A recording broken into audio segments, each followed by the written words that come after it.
Bem-vindos ao AmadorCast.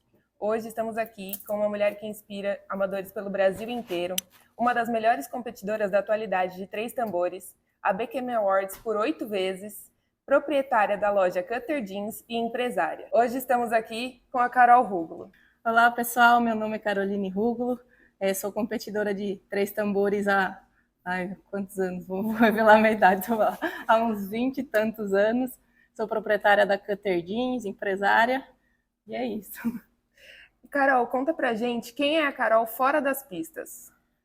É difícil falar da minha vida fora dos cavalos, porque acho que desde o Cutter, ela roda em cima do cavalo, roda em volta do cavalo, né? Normalmente, meu dia a dia, de manhã eu treino meus cavalos, à tarde eu vou para a fábrica e fico lá até o final da tarde. Então, para eu falar fora do cavalo é difícil, porque ele faz parte do meu dia a dia. Mas eu sou uma pessoa normal, eu gosto de fazer exercícios, sou apaixonada por competições, e é isso. E Carol, como começou a sua história com o cavalo que você viu que eram os três tambores que você queria para sua vida? Quando eu era pequena, a gente sempre frequentava um sítio dos meus primos, e lá eles faziam prova de laço. E aí eu brincava, montava um cavalo ou outro, e aí ele acabou me falando: o laço é difícil para a mulher, não sei o quê, mas a gente pode levar você para uma outra modalidade, que era os três tambores. Então eu conheci os três tambores a partir dele, e foi até hoje assim. E hoje ele continua laçando também. Ai, que legal. E Carol, teve alguém assim que mudou o seu rumo nos três tambores, assim, que foi uma pessoa que virou a chave para você? O Rafa, meu marido, hoje, quando eu conheci ele não entendia porque na época eu não treinava todos os dias, né? Eu treinava uma vez ou outra e ele não entendia por que o treinador corria nos cavalos. Porque ele veio do hipismo e no hipismo o próprio competidor, né, treinava e o próprio competidor competia. Então ele falava: não, mas não tá certo isso, você que tem que treinar, você que tem que competir. Então acho que a chavinha que ele colocou na minha cabeça, assim, ele não falou diretamente, mas para um bom entendedor, meia palavra basta, né? Aí eu entendi que, tipo, se eu quisesse realmente ter sucesso, fazer uma carreira nos três tambores, eu que tinha que treinar, eu tinha que competir, e foi isso, ele me ajudou bastante. Bacana. E Carol, se não fossem os cavalos hoje na sua vida, qual rumo você teria tomado? Nossa, é difícil, porque eu me formei em administração, comecei a trabalhar com meu pai, mas eu precisava estar no cavalo, eu não queria deixar, tipo assim, ficar a semana inteira na fábrica e ser difícil para eu ir para uma competição só no final de semana. Então eu falei assim, não, eu preciso arrumar alguma coisa para minha vida, né? Aí eu tive a ideia, uma vez eu fui para uma viagem de pesquisa para a empresa mesmo, e eu comecei a ver umas calças muito diferentes lá. Eu falei assim, nossa, mas por que no Brasil não tem essas calças para montar, né? E onde eu conheci a Miss Me. E aí eu tive a ideia, eu falei assim, não, no Brasil não tem calça igual essas daqui. Aí eu tive a ideia de montar a marca e que representasse muito com o meu mundo, né? Que era o Cutter na época. Então, eu não sei o que eu faria se não fosse isso. Eu acho que pode ser que eu estaria na fábrica, mas não sei se teria tão sentido quanto agora. E Carol, conta pra gente, assim, o que as pessoas de fora não sabem sobre um atleta de alta performance, né? Todo mundo vê muito a Carol do lado de fora da pista, né? Como eu disse, você é inspiração para infinitos amadores, inclusive minha, né? Obrigada. E como é a Carol desse lado, né? Porque a gente acha que é tudo muito fácil. Eu acho que eles não entendem que você tem um dia ruim, você pode errar, você não está bem naquele dia. Então, eu acho que essa é a parte mais difícil. Por exemplo, assim, quando. É, igual, acho que esse ano, acho que umas duas vezes, eu vi que a competição não estava legal, não estava acertando, não ia. Aí eu resolvi correr uma categoria e falei assim: não, deixa quieto, vamos para a próxima.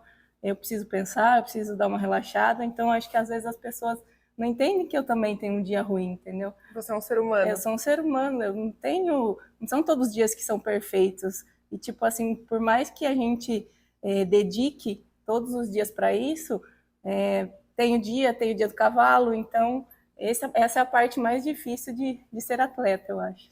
E quando você tá nesse momento, né, mais difícil, mais complexo ali, como você se foca, como você mexe assim na sua cabeça para melhorar e ir para a próxima categoria? Eu preciso de um tempo assim, eu preciso pensar, eu rezo, eu peço para me dar sabedoria para ver o que eu posso fazer, né? E assim, a minha equipe me ajuda muito a tentar mudar esse rumo. Então a gente conversa bastante, mas tem vezes que também não dá certo, e aí a gente acaba deixando para a próxima, muda o treinamento, vê que aquilo lá não deu certo naquela prova, a gente vê o que pode melhorar para a próxima. Eu acho que é isso, mas acho que todo mundo tem esse dia, todo mundo tem essas fases e só não pode se deixar abalar. E, Carol, você trouxe um ponto muito importante, né? Da pessoa ter uma fé, né? Independente de qual seja a religião, de qual seja a crença dela, ela ter ali algo para acreditar. Como isso leva, né? Como você leva isso para o mundo do cavalo? Como você põe isso dentro da sua vida? Assim, eu acho que são três pontes que a gente tem, né? Qualquer lugar que seja, como atleta ou na sua vida, eu acho que você tem que ter o físico, claro, para nosso esporte tem que ter o físico, o mental e a fé. Que eu acho que se você não tiver esses três caminhando juntos, não vai dar certo. Alguma coisa vai dar errada. Se você não está bem na sua casa com a sua família, não vai dar certo. Você vai ficar pensando naquilo. Eu sou assim, pelo Com menos eu sou certeza. assim. Se tipo eu vou para uma competição e eu briguei com meu pai ou briguei com o Rafael, eu não consigo fazer o que eu preciso fazer. Então, eu preciso estar todo muito certinho para eu conseguir fazer o meu trabalho certo. Hein? E eu acho que Deus é acima de tudo. Eu tenho muita fé e assim, acho que eu tô até hoje nesse meio por conta de ter tanta fé, assim, porque tem algumas coisas que acontecem e a gente não sabe explicar, mas ele te ajuda aí a levantar, mostra o melhor caminho e eu acho que é isso. E você tem algum ritual, né, para entrar em pista, naquele momento que você tem uma passada? Lógico, existem passadas que colocam mais pressão, outras menos, mas você tem algum ritual para entrar em pista? Eu gosto de. É difícil até, algumas pessoas acham que eu sou chata, porque eu não olho muito pro lado, eu fico focada ali no meu animal, mas eu tô ali, ou eu tô pensando no que eu vou fazer, ou eu tô me conectando ali com o animal, ou eu tô rezando. Então, eu tenho essas três coisas que eu gosto de fazer antes de entrar em pista. E, Carol, para quem te acompanha, recentemente a gente viu que você está se arriscando em outros esportes aí. Conta pra gente como foi essa decisão aí de tentar no run short, vai ficar de vez nele, como vai ser? Então, teve uma prova aqui no Aras no começo do ano, que foi uma prova de run shorting, que foi até organizada com a gente também, nós e o Dênio. E aí eu acabei conhecendo o esporte. Eu só tinha ouvido falar, mas não sabia como que era. E eu achei muito bacana. E eu sempre gostei de lidar com boi também, né? E tenho um cavalo, um filho do PG, inclusive, numa mãe de ABD. Ele era muito virador, mas na corrida ele perdia um pouquinho. E ele é muito bonzinho e tudo, eu não queria vender ele, sabe? Eu falei assim, não, mas vamos mandar ele pro run short, então, porque aí eu fico com ele, levo o PG para outras modalidades também, Sim. como Garanhão, e eu vou tentando aí, vamos ver, é uma coisa para eu relaxar também, né? Não tem tanta pressão A para mim atenção é igual o tambor, diferente. mas é gostoso.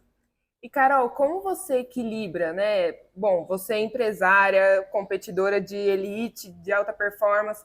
Como você equilibra, né? O trabalho, os treinos, as competições, agora, né? Organizando provas também. Como que tá essa sua vida aí, Carol? Minha vida é muito corrida, bem, tipo, certinha, assim, nos horários. Eu tenho que ter meu ritual também, senão se me tira do ritual, eu fico irritada um pouquinho. Mas por exemplo, de manhã eu venho montar, aí eu monto até umas 10, 11 horas mais ou menos, aí eu vou para a empresa e fico até umas 4, 5 da tarde. Depois venho para casa, organizo minha casa, mas é sempre um ritual, né? Tem ali a dona de casa também. Mas é bem corrida, minha vida é bem corrida, não dá tempo de fazer muita coisa assim, mas é gostoso, eu gosto dessa correria aí. Se for mais parada, já fica ruim, né, Carol? Não gosto, não. E, Carol, conta pra gente como nasceu a Cutter Jeans e o propósito da marca. Né? Você trouxe ali que foi num estudo, mas conta um pouquinho dela pra gente. Eu queria eternizar, primeiramente eu queria eternizar o Cutter, porque acho que ele foi um dos meus principais cavalos. Hoje eu falo que o cavalo da minha vida, né? Porque ele me deu a marca, me deu de tudo, assim. Então eu queria eternizar o nome dele e queria que, e, por exemplo, assim, eu falei até para uma amiga já lá no começo da marca que eu não conseguia ir para BQM com ele, porque ele é um cavalo palusa. Então eu queria levar ele para BQM de alguma forma. Eu falei assim, não, um dia eu vou trazer ele para BQM de alguma forma. E eu acabei conseguindo isso com a loja. Então, isso me deixa muito grata e eu acho que ele vai ficar sempre marcado não só na minha vida, mas como na mente de muitas pessoas, porque a Cutter hoje, graças a Deus, tá tendo sucesso, tá? A gente já teve em várias revistas aí de moda, está sendo um trabalho muito bacana que a gente está fazendo com a equipe. Mas o propósito é esse, né? É levar o Cutter para a minha vida inteira e para a vida de muitas pessoas aí que amam a marca e que eu queria desde o começo que fosse uma marca exclusiva. Tanto é que a gente não faz tantas peças do mesmo modelo para estar mantendo essa exclusividade, né? Às vezes a pessoa fica até brava porque, mas não tem mais minha numeração, aí chega na loja, mas já acabou, mas não é por maldade, mas é por levar esse lema que a gente sempre seguiu, que é exclusivo como nenhum outro. E fora isso, a beleza, a qualidade, o conforto das peças, né, são fantásticas. Parabéns, Sim, Carol. obrigada. E já que você trouxe, né, que a Cutter Jean surgiu por conta de um cavalo específico na sua vida, eu queria que você me falasse qual o cavalo mais importante, né? A gente sabe que tem alguns aí, tem o PG, tem o Cutter. Quais os cavalos mais importantes na sua vida? Eu acho que são os dois animais que você citou, são dois animais que fazem parte da minha vida, sempre vão fazer, um de uma maneira, outro de outra. O Cutter, por ele ter me trazido para o mundo do cavalo de uma maneira diferente, das pessoas me vendo no rodeio, de eu ter ganho vários títulos nos rodeios com ele. E o PG, que eu acho que era um queridinho do pessoal, né? Todo mundo parava para ver ele correr. E acho que, não sei, tem cavalos que têm carisma, né? Ele, eu acho que foi um cavalo que tinha muito carisma. Muitas pessoas me conheceram por causa dele também nas provas. E acho que a nossa história também sempre vai estar marcada aí nos três tambores. Então, acho que cada um deles tem uma forma diferente de me trazer para o mundo dos cavalos. Mas eu montei vários cavalos importantes. Tem a Cheyenne também, que hoje é uma super matriz. Mas eu acho que o Cutter e o PG são dois animais que vai ser difícil montar outros iguais. E são animais que, assim, quem, né, é mais de trás, assim, quem acompanha a sua história desde lá de trás, era emocionante, né, vê-los em pista com você, assim, a conexão de vocês. E todo mundo, né, ia pra cerca para ver a passada de vocês. Todo mundo parava e falava, não, agora é a Carol e o PG, não, agora é a Carol e o Cutter. Né, o Cutter mais, assim, na época eram mais os rodeios, a gente via mais em rodeio, mas enfim, né, eram animais que na sua cela não tem o que falar. Eu acho que a gente tinha muita conexão, então acho que isso que deixava ser diferente, né? Igual eu ia para um rodeio, na época eram duas passadas o rodeio, aí às vezes eu passava o Cutter, os três tambores assim, de repente eu parava ele. Aí ninguém entendia nada, ninguém falava, mas que você parou o cavalo? Eu, não, gente, calma, que a segunda passada dele vai dar mais marca, essa passada não ia dar bom. Aí ia lá, menor tempo, na segunda passada. Aí o povo falou, não, você é muito louca, não sei o quê. Mas me deixa, eu conheço meu cavalo, né? É igual o PG também, tipo, antes de entrar em pista, eu sempre falava com ele, eu falava assim, tá liderando com 16 e tanto. Parece que ele sabia que ele tinha que fazer aquele tempo, sabe? Então acho que a conexão que a gente tinha deixava isso mais gostoso de assistir. E Carol, bom, você trouxe aí que tem alguns animais que marcaram muito a sua vida, mas tem algum específico que te ensinou mais a ser a Carol de hoje, que trouxe ali realmente um aprendizado para você? Eu acho que cada um fez parte de uma fase da minha vida. Por exemplo, eu comecei numa eguinha palusa que meu tio que me deu. Então, acho que cada um fez parte de uma fase da minha vida. Por exemplo, eu ganhei no começo, que logo que eu comecei a competir, eu ganhei uma eguinha do meu tio, inclusive ela era palusa também. Ele me incentivou muito, ele que me levava para os rodeios, para as provas. Ele gostava até mais que eu, acho. Então, acho que ela foi uma professora para mim quando eu comecei. Aí depois dela teve a fase que eu tive o primeiro quarto de milha, que chamava um cavalo que chamava Bronze Jay. Esse cavalo também era um cavalo muito bom. Foi onde eu consegui, acho que, classificar para o meu primeiro rodeio para a final, que foi o rodeio de Americana. E eu lembro que meu pai trocou ele por calça jeans. Então, ele também fez. Eu ganhei meu primeiro congresso nele. Caramba. Então, ele foi um dos animais também que. E meu pai saiu vendendo cobertura dele, ele era castrado. Então, esse foi minha segunda fase, né? Aí, depois dele, eu acho que eu tive uma égua fechada em trabalho, chamava Shines Creek, uma égua muito viradeira, que me ensinou a passar perto dos tambores, né? Porque às vezes a gente passa meio longe com um cavalo que tem mais canela. Sim. Ela não tinha tanta canela, então eu tinha que ganhar tempo nos viradores. Então, acho que cada cavalo aí fez parte de uma fase da minha vida. Teve a Cheyenne também, que era uma égua que transmitia muita garra. A gente sabia dos problemas que ela tinha e ela nunca deixou de trabalhar o que ela mais gostava de fazer. Então, isso aí, acho que cada cavalo teve uma fase e sempre representou muito para mim. Todos foram especiais. E todos com muito coração, né? Sim, Você, enfim, como atleta extremamente dedicada, mas todos eles sempre se doando muito também, né? Sim. E, Carol, se você pudesse agradecer um único cavalo, olhando no olho dele, qual seria e o que você falaria para ele? Eu acho que seria o Cutter. Primeiro porque, tipo, se não fosse ele, não teria nada disso. Não teria Cutter Jeans, não teria o Rafael, que eu também conheci o Rafael por causa dele. Acho que ele que trouxe, tipo, toda a minha família também para o meio do cavalo, então acho que eu agradeceria o Cutter. Eu não sei o que eu falaria, porque se eu falar, eu acho que eu vou começar a chorar. Mas seria o Cutter. E o que os cavalos ensinaram para você sobre você? Acho que eles me ensinaram a confiar em mim, eu acreditar no meu potencial. Me ensinou que, tipo, nem todos os dias são bons. Me ensinou a ter resiliência, acho que me ensinou a viver. E, Carol, quais são suas metas aí? Eu diria para os próximos 3 meses, mas tem um tempo de férias aí, então quais seriam suas metas para os próximos 6 meses? Próximos 6 meses? Eu tenho um sonho que eu acho que eu tento faz 16 anos, mas é muito difícil pra gente. Eu não sei o que acontece no Grand Prix, mas parece que não vai, nada vai no Grand Prix. Já fazem 16 anos eu ganhei um Grand Prix. Caramba! Que foi com o Atari. O Atari também foi um cavalo, não só para mim, não só para o Aras, mas um cavalo que representou muito no meio do tambor. Então, o meu sonho era ganhar uma média do Grand Prix, mas eu tento isso faz muito tempo.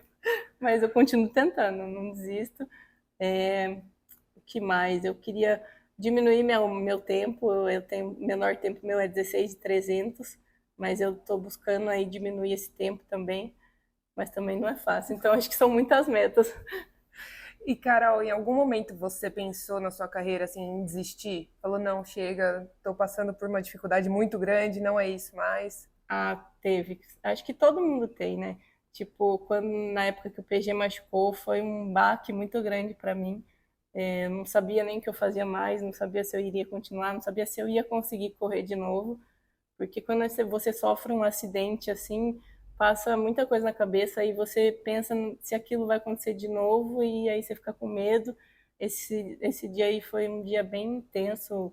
Um dia não, né? Foram uns meses bem intensos para mim, que eu não sabia se eu queria continuar, se eu não queria. Daí eu superei, aí logo depois eu rompi o ligamento do joelho, aí eu tive que ficar mais 6 meses meio parada. Então, tive que, tipo, me reerguer várias vezes. Aí a gente fica meio balançado, mas a gente conseguiu juntos, tanto com a equipe quanto com a minha família. E acho que isso ajuda muito, você não ser só sozinho, né? Sim. E tem muito da sua determinação, né, Carol? A gente vê assim, lógico, como eu disse, quando tá de fora, tudo muda, né? Mas a gente vê você uma pessoa muito dedicada naquilo, né? Se você falou, você passa ali, você falava com o PG, não, ó, o tempo é esse. Então a gente vê muito você muito focada, muito dedicada dentro de pista, né? E eu acho que isso também te ajudou bastante, né? Eu acho que a gente tem que ter uma meta para a nossa vida, para tudo que você for fazer. e ir até o fim para você conseguir essa meta. Então, eu gosto muito de competição, gosto muito de ganhar, inclusive, né? Mas se você quer isso, você tem que se dedicar, fazer dar certo, independente se você está com o melhor cavalo. É igual minha mãe falava, você não está com o melhor cavalo, mas faça o seu melhor com ele. Então, você nunca podia pensar que seu cavalo não era bom, entendeu? Uhum. Tipo, e eu acho que cada panela tem sua tampa. Então, pode ser que não seja bom para mim, mas é bom para outra pessoa. Mas eu acho que isso você tem que fazer dar certo, você tem que dar o seu melhor sempre. Não importa o que estiver acontecendo, não importa. Você pode não estar bem com o animal, mas o outro é outra coisa. Então, você tem que tirar aquele da cabeça, igual eu que monto vários animais durante a categoria. Tem que esquecer aquela passada, se ela não deu certo, e partir para a próxima, porque eu tenho uma nova chance para ganhar. Então, que tem que saber bem dividir isso daí. Não pode levar o peso de um para o outro, né? Exato, exato. E, Carol, como você vê sua relação daqui 10 anos com os cavalos? Mas daqui 10 anos eu espero estar vendo meu filho correndo os cavalos, né?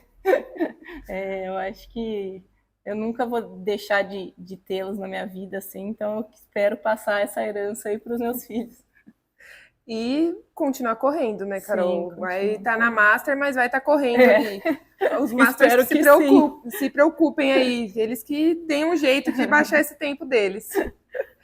E, Carol, se você visse hoje, né, uma criança ali, uma menininha especificamente, que a gente teve ali um episódio com a Manu trouxe que você é uma das inspirações dela. Se você tivesse ali, né, que dá um conselho para uma menininha que se inspire em você, que vê a Carol como uma ídola, qual seria esse conselho? Eu ia falar para ela, se ela quiser isso mesmo para a vida dela, para ela ir em busca do sonho dela, se dedicar o quanto ela puder e não se perder pro meio do caminho, eu acho. Eu acho que sem dedicação, sem foco, sem fé, eu acho que você não consegue nada. E, Carol, agora para encerrar, eu queria escutar de você como foi revisitar um pouquinho da sua história. Lógico, não é nem um pedacinho da história, né? Tem muito chão de Carol aí dentro de pista, fora de pista. Mas conta pra gente como que foi revisitar. Toda hora que a gente relembra algumas coisas, às vezes dá um nó na garganta, né? Até eu não gosto, quando eu puxo alguns vídeos do passado, assim, eu nem gosto de ficar assistindo muito, porque vai dando um negócio estranho e você não fica meio triste, mas feliz ao mesmo tempo de ter passado por aquilo. Mas é sempre muito bom relembrar do que me trouxe até aqui, de tudo que eu conquistei. Então é sempre bom relembrar. Carol, obrigada por aceitar ter esse papo conosco. Foi uma conversa incrível. A gente fica muito feliz de ter uma amazona desse nível, desse gabarito com a gente. Né? O intuito é justamente esse, trazer que vocês também são pessoas, vocês também passam por dificuldades. Né? Eu te agradeço imensamente. Deixa suas redes para as pessoas que quiserem te acompanhar. Agora a gente vai entrar, né? A gente vai estar tendo a prova da Cutter. Conta pra gente, passa pra gente ali as redes sociais para as pessoas acompanharem. Eu que agradeço pelo convite, fico muito feliz em participar do AmadorCast. Sempre estou assistindo e é muito bacana o programa. Me sigam no Instagram, é Carol Rúgulo, @CarolRúgulo, e não deixem de participar do Grand Slam Cutter, de 4 a 9 de novembro. Conto com a presença de vocês. Mais um episódio do AmadorCast está no ar. Obrigada por acompanhar o AmadorCast, o podcast onde cada história é única.